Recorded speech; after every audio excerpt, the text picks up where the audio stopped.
Well, good evening and welcome to About the Valley. And my guests tonight are Helen O'Hara and Rebecca Sasseville from the Whitensville Social Library. Not community library, social library. And that's because it goes back to the Whiten family, right? And it goes back further than that building. Yes. I want to get a little history and we can start. I think we always good to do the history first. Okay, sure. The building goes back to 1913. Yes. You know why I know that? No. My father was born in 1913. There you go. That's how we remember it. And it was donated by the Whiten family, primarily the daughters of Marston Whiten. He had, three daughters, I think. And they also donated the community center. Oh, right, yes. But this was their first big donation to the community. But the library actually was, prior to that, where was it located prior to that? It was originally in a building across the street from the town hall. Yes, that's no longer there. No longer there. Yep. And, you know, we're fortunate that we had the Whitens. I know Carnegie donated a tremendous amount of libraries all over the United States. We never thought of Whitensville. Well, the Whitens thought of Whitens. But they had the Whitens, so we didn't need Carnegie. Right, exactly. But that's how libraries actually came about, was philanthropists actually donating the money to purchase the books to start the libraries up. And even their own collections they donated to Yeah, libraries. yes. And that's kind of why it was like a more exclusive society back then, you know, because it was donated by one family, so it was kind of just the wealthy and the academic, the elite. That could use it, Yeah, and that's why they call it a social library, right? yes, part of a society. Yeah, a society, and you had to belong to that society. So it wasn't open to the entire town then? Right, so you would have to pay every year to use that library. It was a Oh. subscription library. Well, I think, if I remember, when I joined the library, that was in the 50s, you had a branch right here in Rockdale. Yeah? And everybody, across from the memorial. I don't want to get into where exactly it is, but it's a little white house there. It's a That house now, yeah. Yeah, it's a house now. And I think it cost 5 cents or something like that a year in dues. It was very low. Yeah. And you got a paper card. Uh-huh. And I belonged here, of course, I lived in Rockdale, so we'd get down and you had to do all your research there. Because we didn't have the internet.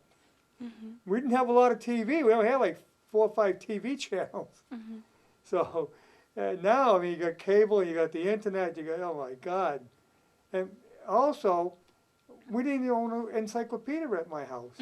So if you needed to research in an encyclopedia, you had to go to the library. Yeah. And that was true up until, probably the 80s? Right, yeah. But now, people can do a lot of research at home. Oh, actually, Absolutely. they can do it on their phone, for crying out loud. Right, yeah. You can, but we were chatting a little bit before, and now it's almost that there's too much information out there online. Well, that's a problem. Information online isn't always accurate. That's true. Right. I know. So you need librarians to help you sift through it. Yeah, I mean, Wikipedia, which I use a lot for research for my record show, that isn't always accurate because, but I understand, anybody can put anything in there. So Wikipedia is one of the better sources because it's one they of the do better have ones, editors. but it's still not you can't consider it 100% accurate. Right. Well, and then when Wikipedia first came out, I remember being in high school, in some band that was on there, I changed something, you know, corrected something on there. But that was back when there wasn't a ton of editors. And now that it's gotten this big, it's true. There are more fact checkers. There's a whole squad. So not that Wikipedia is, you know, the most reliable source, but at least it's gotten a little bit more reputable. Well, you know, they tell you, even in yourself, I Google my name every now and then to see if anybody's putting anything in there. Sure, yeah, we all We all do. Google ourselves. I mean, you really have to. Yep. I'm amazed how far back they go. Mhm. Mhm. I mean, I was quoted in the Boston Herald back in the 90s, and it's still in there. Yeah. Oh yeah. So yeah. So I mean, the internet is a great source, but it's also not an accurate source. Mhm. And that's why I say, with a library, you go in and talk to the librarian. They'll give you accurate sources. Mhm. Or if we don't know exactly what to tell you, we can guide you in the right way. Now, the other thing I was telling Helen earlier before you got here, I read a lot, but I like to buy my books Okay. because I like to hold on to them. I don't like reading tablets. I can't stand reading on a tablet. Okay. I need to have a book where I can turn pages. Mhm. And I like to be able to put it down for a while and then come back later on, even sometimes for a day or two. And with a book I can do it because I just keep a marker. Mhm. But so you find more people. I know. Look, at bookstores are flourishing. Amazon books, they sell millions of books. Yeah. Are people buying their own books? Or are they coming into the library? I know you get a lot of news publications all the time. Well, my boyfriend who does not have a library card. I have had not been able to convince him yet to get a library card. Some people are like that. Like some people just want to own something forever, Yeah. and I have no issue with that whatsoever. Yeah. And it is great to see that booksellers are coming back. It seemed, Borders went away and independent booksellers Yeah. died, but it seems like it's reviving. And Barnes anyway, and Noble's never had a falter. They've always been strong. yeah, so Barnes and Noble has been doing well. But personally, if you're reading, I'm happy. If it's not library books, that's fine. I mean, just to have people to talk about books with is great. Yeah, to I me. mean, today it's so easy to get talking books Yes. and to go online and get a talking book. Yes. And to me, I don't want to listen to a book. I want to read a book. Yeah, Because to I think each his own. you see more when you read it. When you read the words yourself, I know I retain it better if I read it. I'm the same way. Yeah. But like you said, to each his own. And if you're reading, then we're happy because we're Yeah. all on the same page here. No so to pun speak. intended. Yep. Yeah. Sure. But I do poke fun. I poke fun at my boyfriend too. It's like because he hoards books. And, they're free, right? I know. Yeah. But the thing is, too. I mean, if you go to a bookstore, and I like just browsing through bookstores. I love reading history. I'm a big history guy. But here again, I like to have it on hand. But you can go to the library, and God, you can browse millions of books, and it don't cost you anything. But also, I mean, I read a lot of magazines too. I receive, and newspapers not so much because, well, daily newspapers I don't read because there's no news in them anymore. Really, it's either a lot of advertising or a lot of It's stuff so I don't care behind about. too. Yeah. Print newspapers are. Yeah. Yeah. Because you can access it online Yeah. as the story is happening. Yes. Whereas with a newspaper, you have to wait till the next day. Yes. That's true. But I like to learn, and I don't learn by reading current news. I learn by reading subjects. I just read a book on Einstein's theory. I enjoyed that. I like to know what he meant by that. Also found out that you can exceed the speed of light. They did it. What? Yeah. See, Why I isn't don't that in the know news? that. Wow. It was done at the University of Rochester. Oh. They actually were able, by adding, I forget what the chemical was now, to the light beam, and the light went faster than the registered speed of light, 186,000 feet per minute. And they actually were able to slow light down. Oh. They slow the speed of light. What are they going to do with this information? Well, you know what that means? Yeah. Now time travel is a possibility. Oh no. Well, if you can go Alright. faster than the speed of light, you can go into the future. If you can slow it down, you can go to the past. That's not. Yeah, this is dangerous territory. Oh, I read that. I said, wow, that is fascinating. Now, they got a long way to go, but hell, I mean, back in the 1940s, computers weren't very far either. Look where we are now. And here we're using vacuum tubes, and now we have integrated circuits. So I mean, who knows? Yeah. It just seems so sci-fi to me. I know. When I read that, that's why I like reading, because you don't find that stuff on TV. Yeah. You really have to do a lot of reading. Mm-hmm. Yeah. Now, but what are you doing now to get people? I know I go by your library, and you got a sign out there with all kinds of stuff going on. You see the Yay. sign. Yes, yes. A lot of time, most of the time, it's devoted to children, Yes. Mm-hmm. which is good because if you get kids reading early, they'll read later. Yes, the vast majority of our programs are for people under 18, I would say. Yeah. So that's why you're seeing a lot of advertisements for that. Helen is the youth services librarian, and this is, I don't know, we're about a year and a half in Year and a half of her Almost working exactly, at Whitensville Social Library. And before that, we didn't have a full-time librarian dedicated to serving the children of the town. At one point, you didn't have a full-time librarian. Yeah, Yeah. that Oh, too. yeah. Yeah, that wasn't that long ago, actually. But No. yeah, we're doing much better now. Yes. So a lot of Helen's time is dedicated to programs, trying to get children into the building to have fun. Yeah, and that's a tough job because kids today, I just seen an article in the news this morning about how there's doctors that are saying now you can't have these kids playing with these computers all day. It's not good for them. They're not learning good coordination where we thought they were. It's actually detrimental. Well, yeah, there definitely has to be a balance, and actually, we talk about this. A lot of area youth services librarians are on a early childhood council.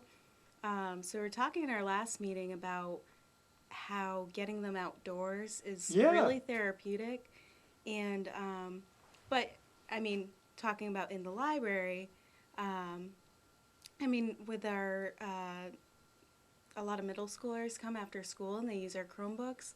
And I'm glad that they're off the streets and they're keeping busy and quiet, but I don't like the idea that they're on Chromebooks all afternoon, then they go home and go on the computer. So that's why we put on a lot of structured activities to get them off the screens and just engaging with other kids. And with the younger ones too. I mean, and the idea is you want to create lifelong readers. So all these programs, all these activities are to get them in the building, and then hopefully the idea is they'll get their books before they leave and read them at home. Yeah, I mean, really, I'm in places, if you're in restaurants, you'll see toddlers with a little computer in their hand. Mm-hmm. God, pretty soon they'll have their own phone. Yeah. We're not even able to talk and they'll have a phone. They'll be texting. Right. Well, I know a lot of parents do limit screen time or don't even start screen time until I forget what the recommended age now. There's a certain age where you're like, okay, you can watch TV if it's Sesame Street or Daniel Tiger or something educational. But yeah, it's hard. I think it's hard for a lot of parents too who are struggling and who are busy and working all the time. My mom raised 4 kids, and sometimes she did plop us in front of the TV and watch. Well, Sesame I mean, I Street. did do it my own, but you have to be There's a selective limit. of what you do. Yeah. I mean, my 2 sons grew up with Sesame Street, Mr. Rogers. Mm-hmm. I actually enjoyed it too. Oh, I love Mr. There's so much out on Mr. Rogers right now. Yeah. And But I mean, he did things that were education and aroused the curiosity. That's what you got to do with kids is get the curiosity working. right. So when they start school, they want to learn Mm-hmm. because you develop that curiosity, and you never want to stop learning. I mean, I'm going to be 72 years old and I want to keep learning. Well, that's also the idea when we do our story times is we try to structure it in a way where it prepares them for school, And you see the progress with certain kids the more they come. Yep. Like they know when to sit down. They know, and it's singing is really important, and remembering these rhymes and stuff like that. And I love it when I see a kid who comes to every story time and whispers to the kid next to him, "We're supposed to sit down now," or "You're supposed to clap now," because that's what they, it's preparing them for preschool, because that's, going to be a structured environment. It's very new, and if you're not at least a little ready, it's going to be terrifying, and you might not succeed, and, if you don't start. Yeah, you're learning the rhymes, you're right, teaching them to learn memorization, which we get away from now because we have computers. Yeah. I mean, kids aren't going to know how to add in their head because, I just take my phone out and, like that, they talked about this for years, how kids working in stores didn't know how to make change. They can't count backwards because they never had to do it. Yeah. The register tells you. And, it's great to have always assistance, but you really need to have to learn certain things too, Right. because you never know when you're Start going to need early. it. Yeah, and who knows when the electricity goes out? Yep. Right. That's true. That's true. You got to know how to start a fire. Well, we don't teach that. Yeah, Well, we're not I know, doing that yet. My point is that you got to know how to survive if you have a problem, and that's where you come Right. in. That Well, and I think surviving when you have a problem, there's an emotional aspect to that too. And again, just speaking from the early childhood perspective, when kids learn how to be around one another in a not even a structured environment, but just even if they're just at the library with other kids, that's super important too. Because again, you need to know how to deal with your feelings.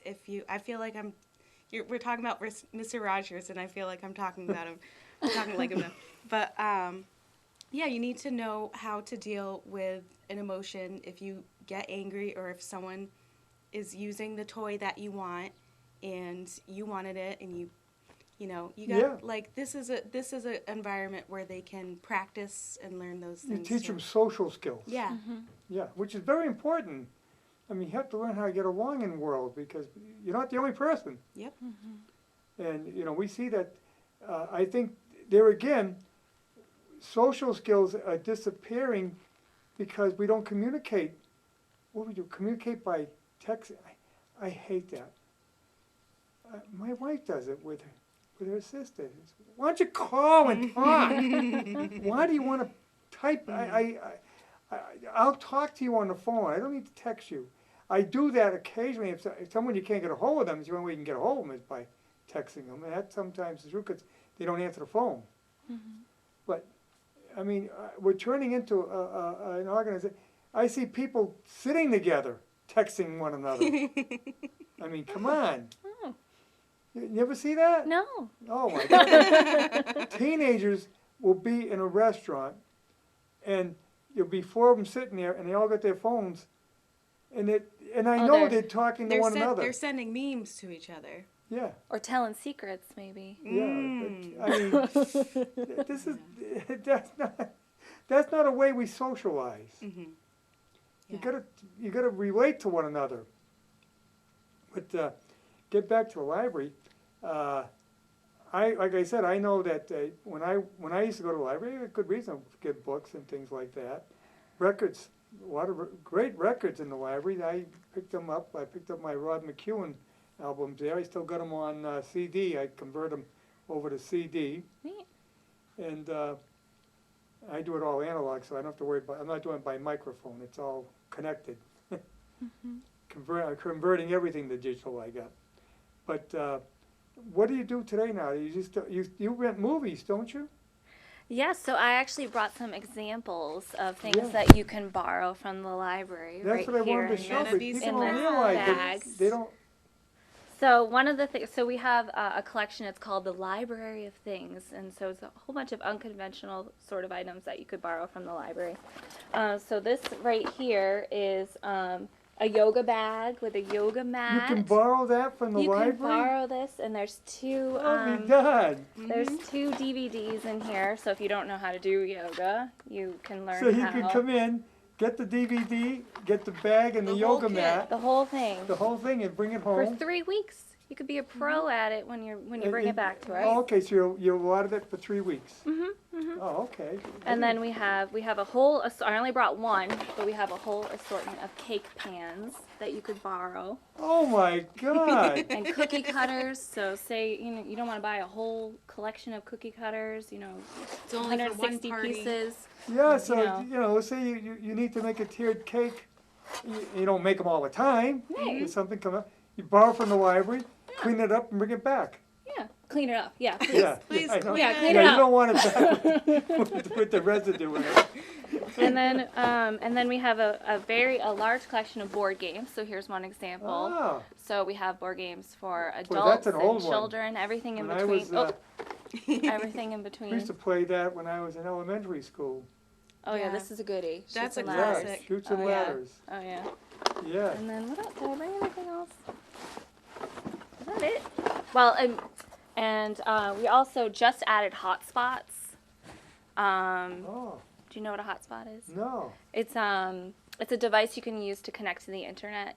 So say you Oh, okay. Yes. Yeah, Yeah. okay. Yeah. So If if you don't have internet at home, you can check out a hotspot and for 2 weeks, and say you have a big I don't know, you're applying for jobs and you have a laptop, you want to do it at home, you can take the hotspot home, connect to the internet, start applying away, Oh, and then so- bring it back. Oh, okay. I thought the hotspot was when you're driving around, you can pick up hotspots on your phone, things like that. Okay, you can actually take this home. You can take it home, yeah, use it to connect your device to the internet. Like say you want to go camping and you're in the middle of the woods. Yeah. And you need expect to have directions. you need directions. You can connect your GPS to, your phone, Yeah.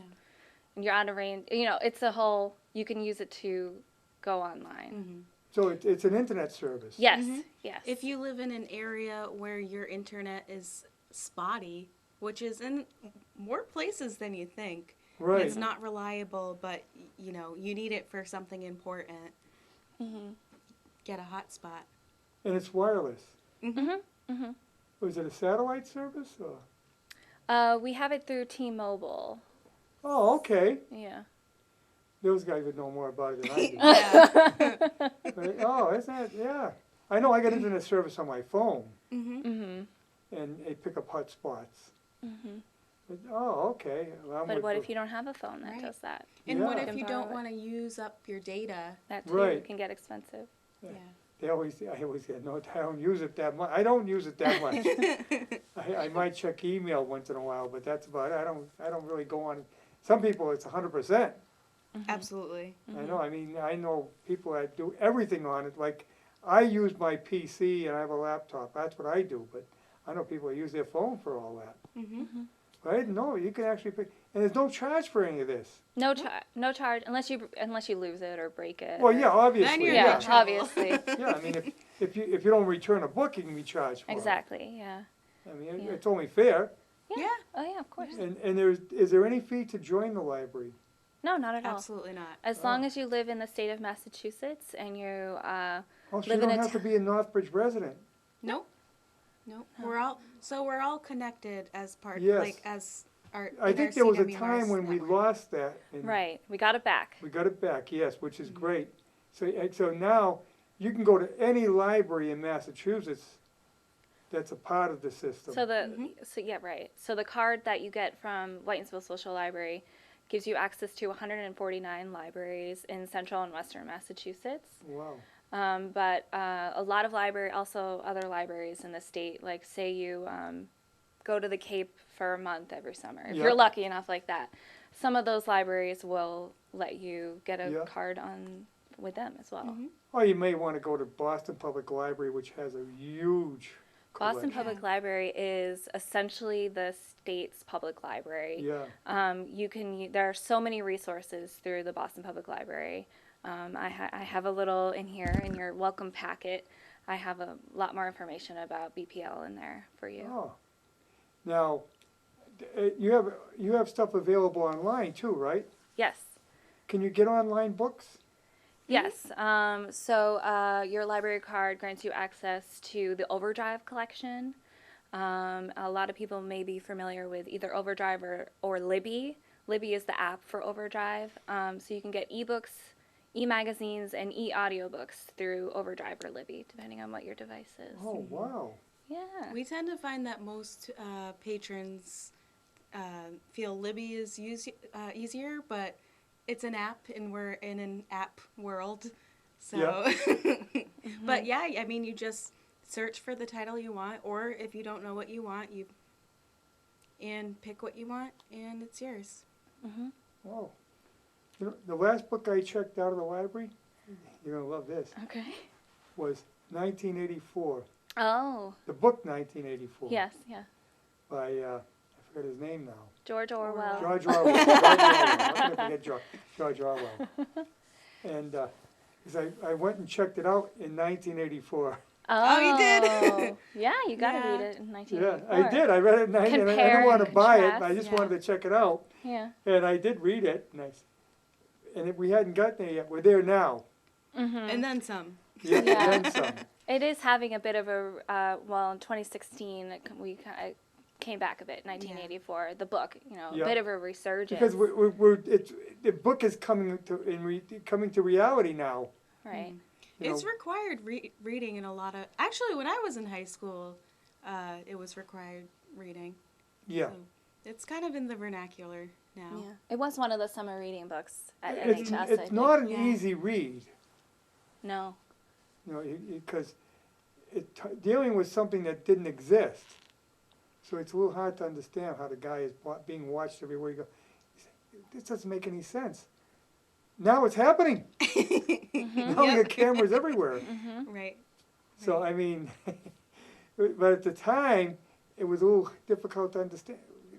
Why would they do this? That's why it's science fiction. Yeah. Yeah. Or Dreamed up. Like, I love Arthur C. Clarke.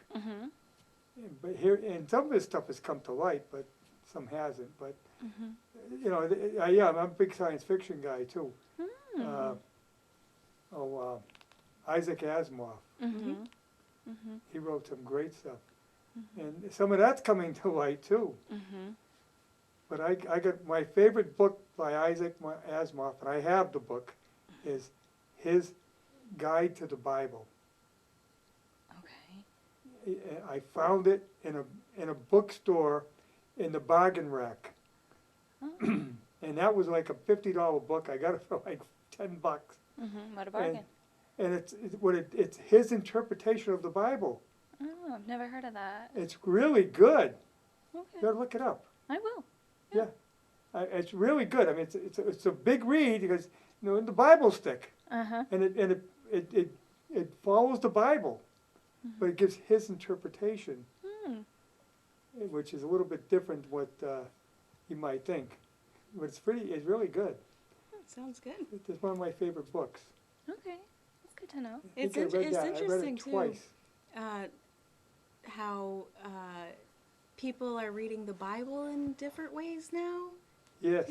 Like not just reading it from a literary perspective and a religious perspective, and so there's a ton of stuff about that nowadays. Oh yeah. Well, I mean, you have to realize too, the biggest Bible is the King James version.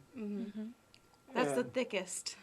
Yeah, but that was put together by a committee under the direction of King James, because the Bible was written in Latin, and they wanted to translate it to English, and there were certain things and so we don't know if it's exact to what it was prior.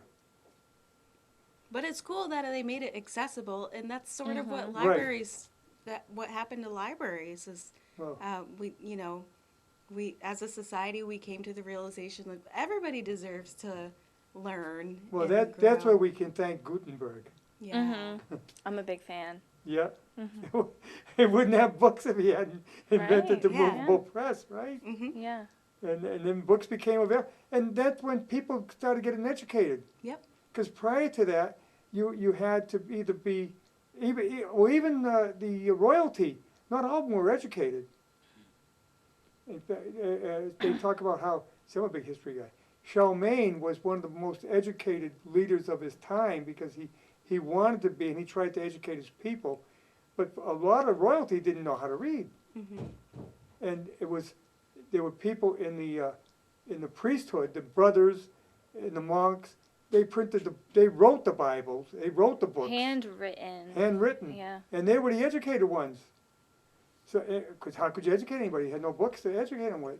So it changed history dramatically, and it brought about the Renaissance. Part of the reason the Renaissance came about. But yeah, that's why I'm like I say, I'm a big book fan. You're a history buff, huh? Oh, so I love history. I like to know why things happen. How did they do this? What brought that idea about? See, I like reading books that tell me that, or read about. I love local history. I just read about a few months back a book on King Philip's War, and it was really interesting because it takes place all around here. You know what I love is there's a whole series of books about the Quabbin Reservoir. Yes. And all the underground, like that's crazy to me. I got some books on the Quabbin. Yeah, I used to work out that way. Really? Yes. I grew up in Gardner, so sort of in that area. But Yeah. it's just wild to think that there were all these thriving towns that Yeah. disappeared. Yeah. So They're actually still there, but they're underwater. they're underwater. Yeah. In fact, a number of years ago, they had let the Quabbin had gone down quite a bit. And I was with Scouts at the time, and we took the troop out to Dana. And you walk down the road, and you come right into the town. And the road is called Dana Road. And it was the actual road that went to the town of Dana. And the foundations were there, and there was some cookware left that they had left behind, things like that, because they were just made to abandon their properties. I think there was 4 towns in all. They told me, "You're out of here. We're going to dam the rail. We're damming up the Whale River, and building a water supply for Boston." But prior to that, they did it in West Boylston with the Wachusett. Right. Yeah. And there's parts of Sterling, West Boylston that disappeared, villages. Well, I mean, speaking of local history, Carol Brower comes to our library every single Wednesday and has a ton of people coming in really interested about the history of Northbridge. Well, you have the historic room. Yep. Which I want to get into. I want to get up there sometime. You must have the book in the library that was I can't remember his author's name. He was from Harvard University that Kent Swift had written on the history of the White Machine Works. Good book. I read it from cover to cover. It gives you the whole idea of what took place. Guy did a great job, and he wasn't an author per se. He was more of an accountant. But they gave him access to all their records. Kent Swift, who was the last president of treasurer, wasn't president, was treasurer of White Machine Works, and it was a great book. But you got a lot of historical stuff up there. Yeah, we have a lot of materials in there, and we do need some help if anybody is interested. Gladly take some volunteers to help us create finding aids for all the collections, or to scan old documents to put them online. Yeah. Could really use some help.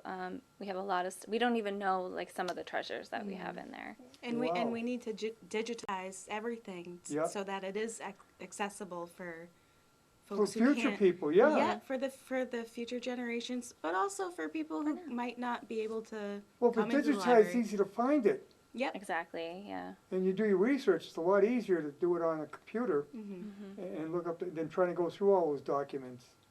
Yeah.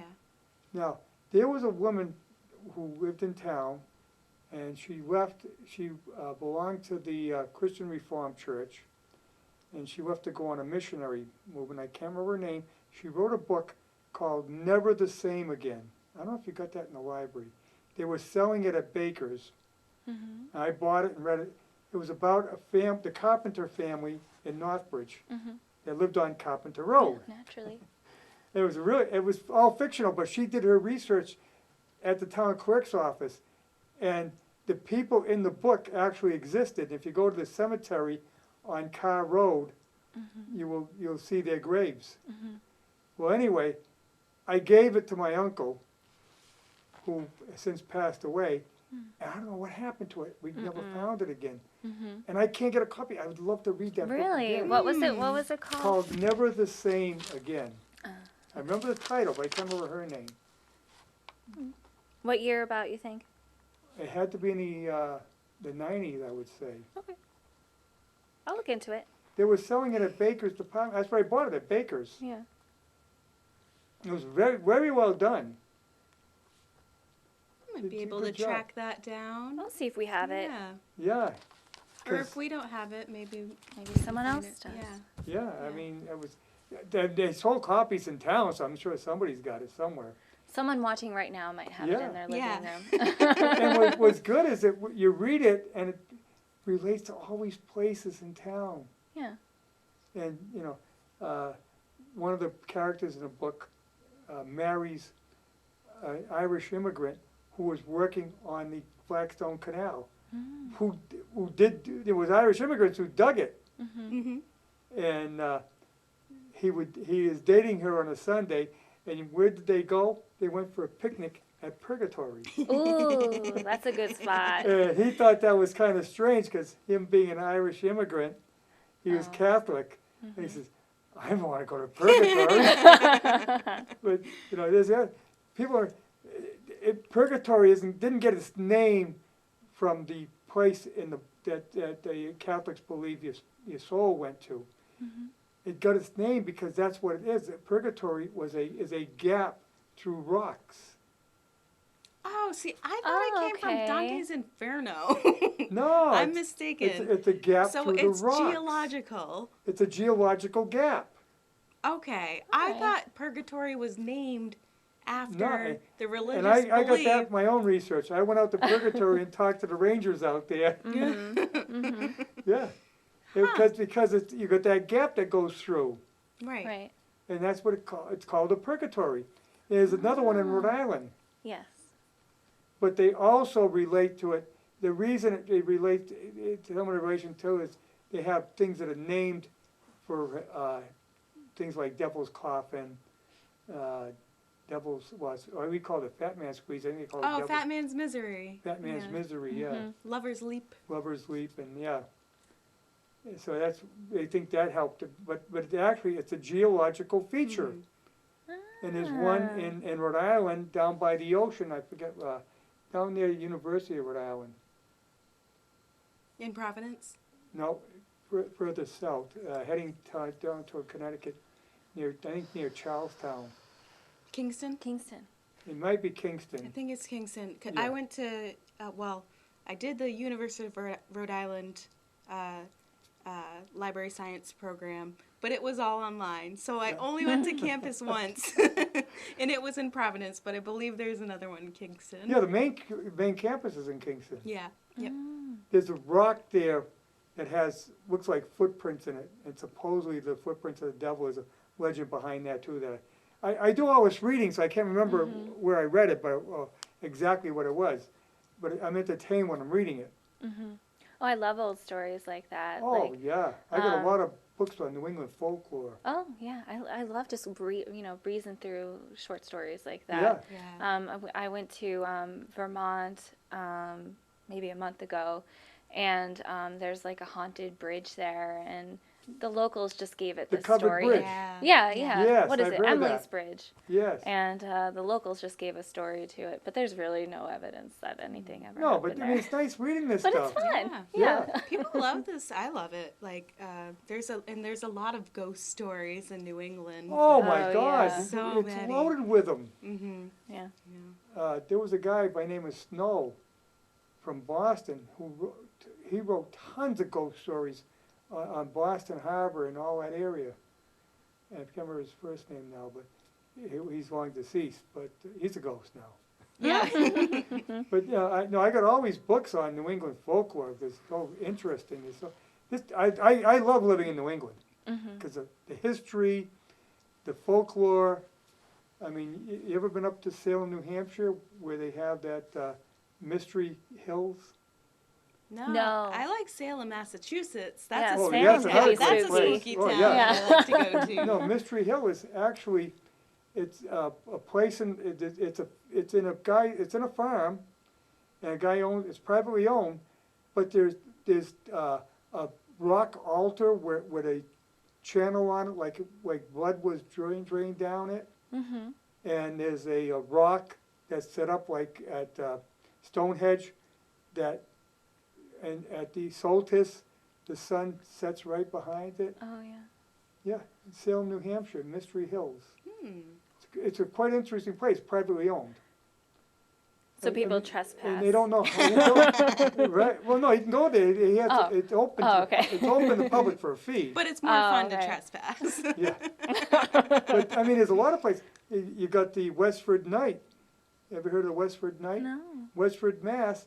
They found a stone with the image of a knight carved in it, and it's old.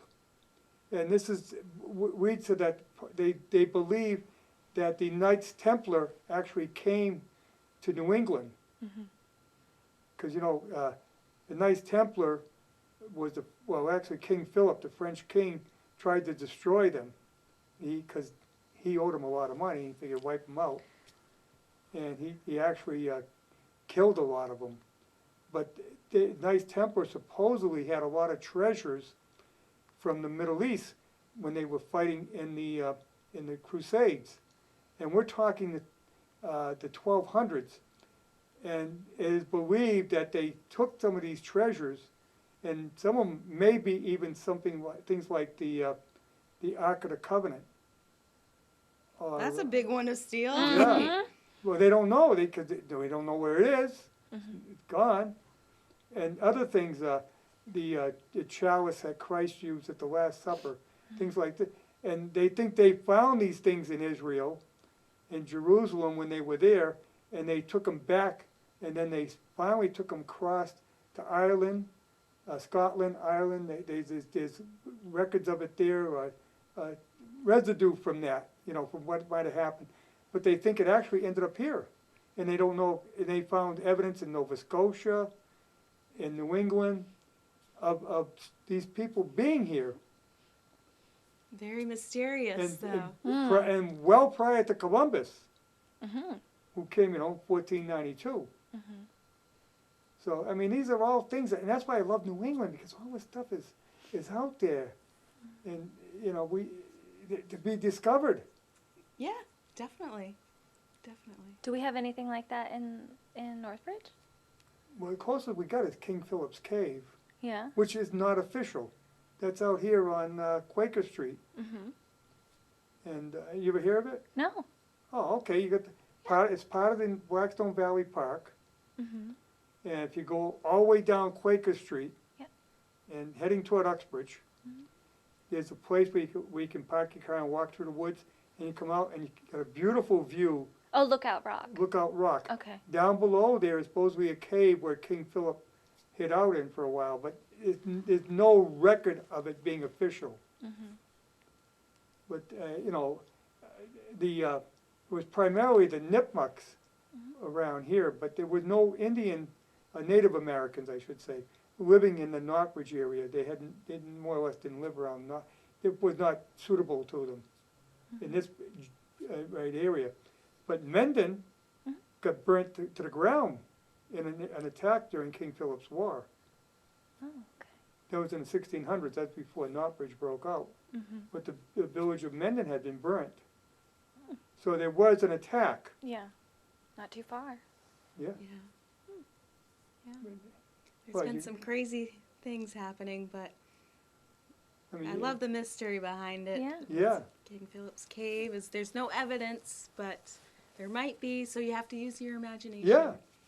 They call it King Philip's Cave. Mm-hmm. Then if you head out toward Mount Wachusett on Route 140, Mm-hmm. there's a place called Redemption Rock. Oh, I'm familiar with them. I Yeah. wrote a paper on that in college. Yeah, so you know what that's about. Yeah. Mary Roland. Rowland. Rolandson?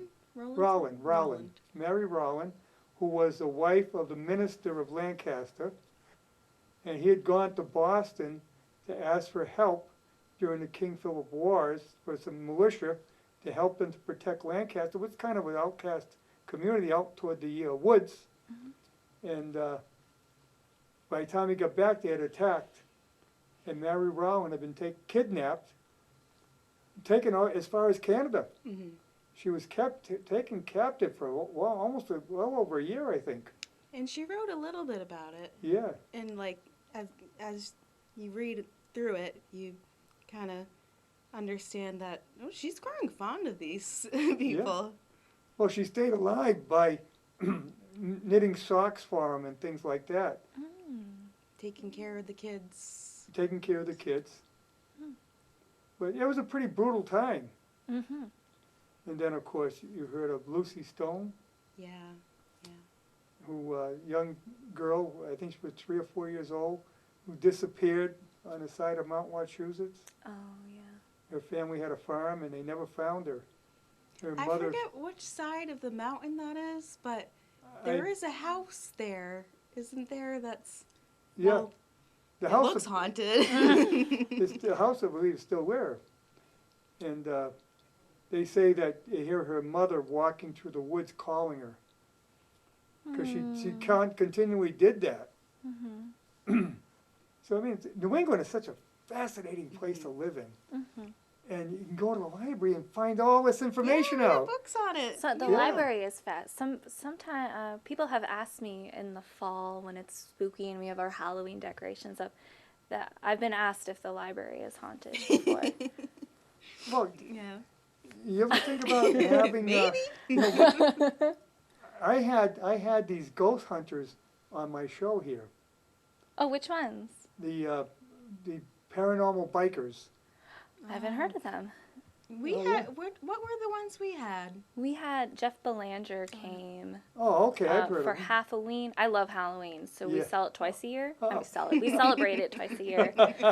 So at the end of April, we'll do a little something too. So he came for Halloween. Oh, I don't know. did he? Well, A they year ago. they set up all kinds. They got all kinds of equipment. Mm-hmm. I mean, real state of the art stuff. And they set it up in here. And we actually, in the members' room, we got a recording of someone talking. Mm-hmm. And you could just about hear it, but you could hear it. Mm-hmm. But it was a woman's voice, and we can't quite make out what it was about.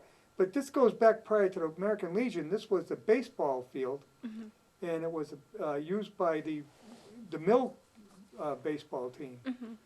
the Rockdale Mill team. They had a big grandstand out there and everything. Mm-hmm. It looked like Fenway Park. Mm. Yeah, there's some old pictures of it here and there. But anyway. I might have an old picture of it. Yeah, and this here was a pavilion. And it was set up by the Rockdale Mill to entertain the people that worked in town. Mm-hmm. So I don't know if somebody got hurt up here or something happened, that the spirit was. But did you ever do any of that in the library, where they come in and did a No, show? we've never done. I mean, not when I've been working here. We've never done something like that.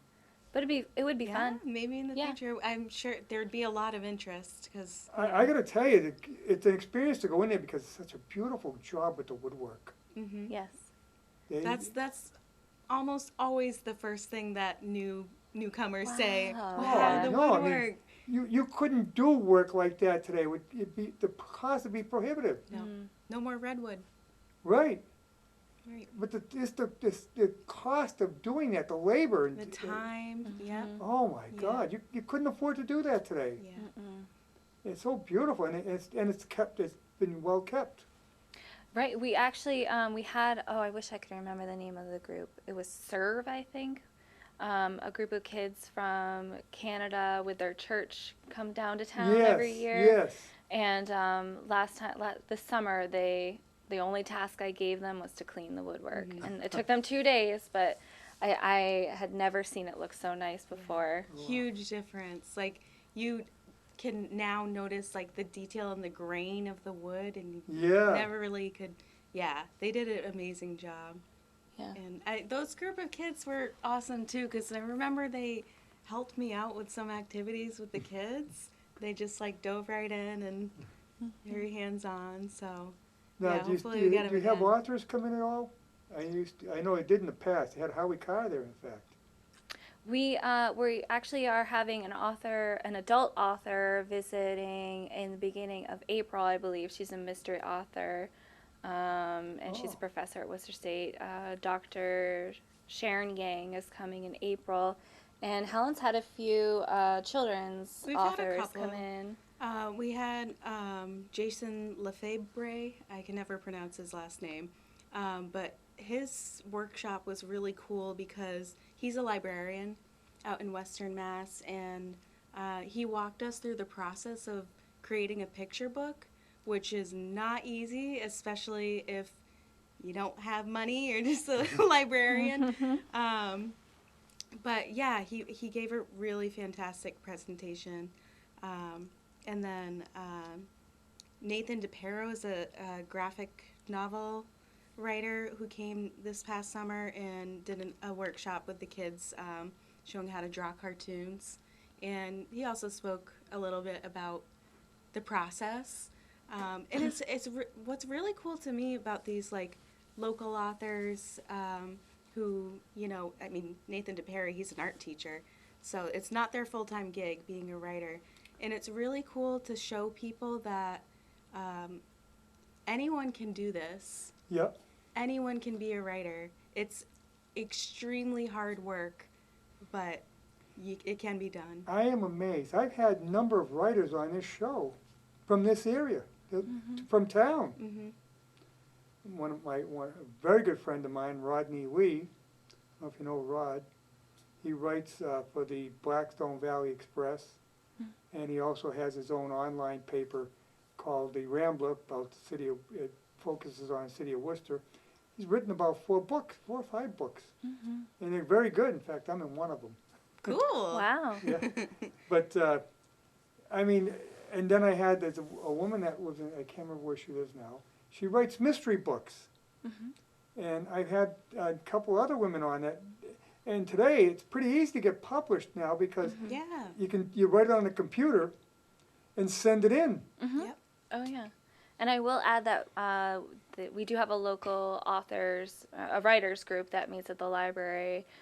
Christopher Cairn is the facilitator for that. He's just a volunteer, and he's had books published.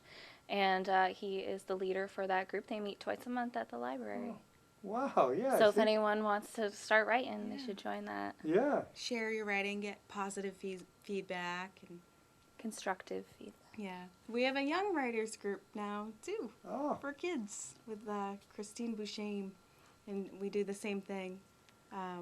But we do a lot of writing exercises too, for kids who are maybe reluctant to write, but just exercises to get your juices flowing.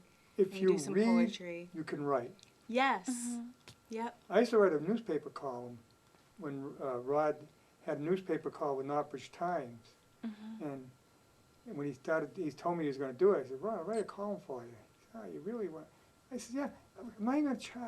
Don't pay me. I just want to write a column. And he was I think he was a little reluctant, but then he said, okay, go ahead. Well, it turned out that it became a big part of the paper.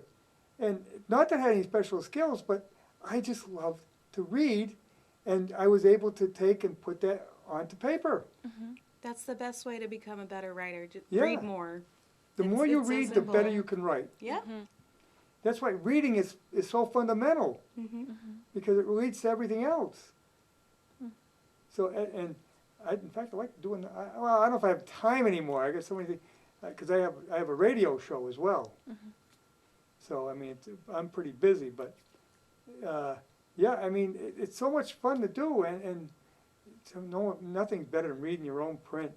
You know, wow, think about it. All these people are reading my words. Yeah. Yeah. Well, I That's just pretty wrote special. the town report.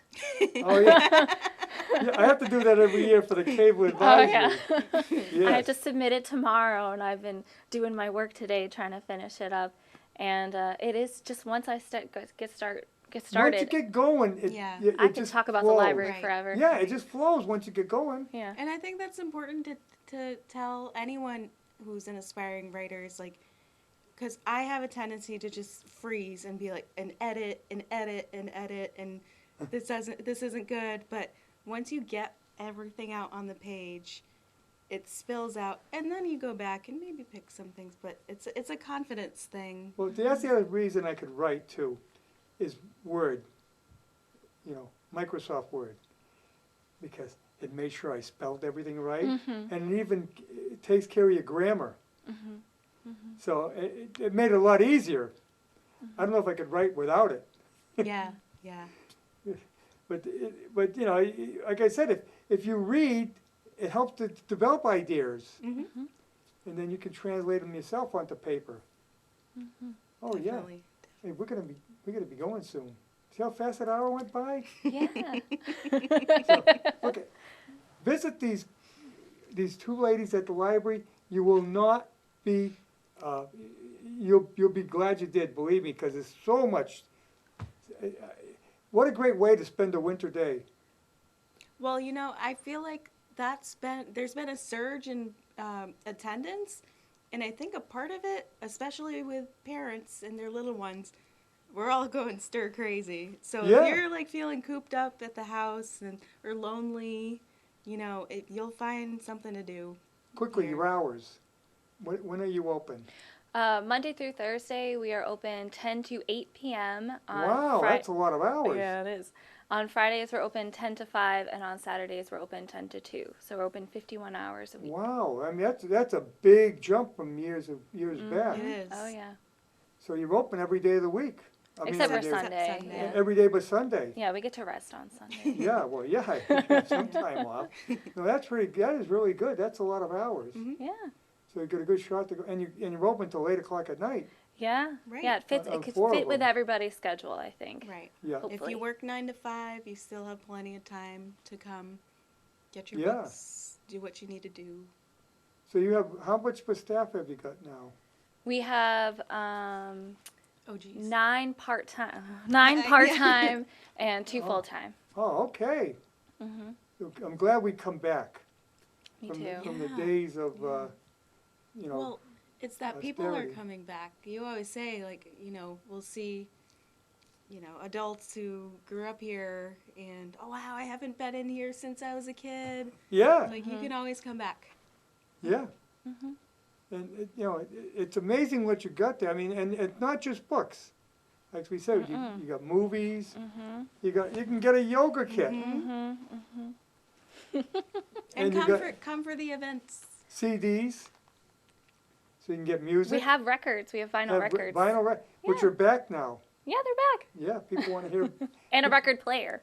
Yeah, Yeah. I checked out that record player from our library, fell in love, and then decided to buy my own. But I wouldn't have bought it if I hadn't test driven it there you at the go. library.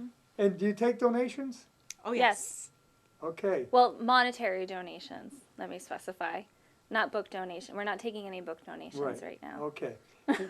Well, we gotta go. Okay. All right. Thank you for coming in. We have Thanks to for have you having back us. again. Yeah, thank Yeah. you. Absolutely. Okay. Yeah. We'll see you next week on All About the Valley.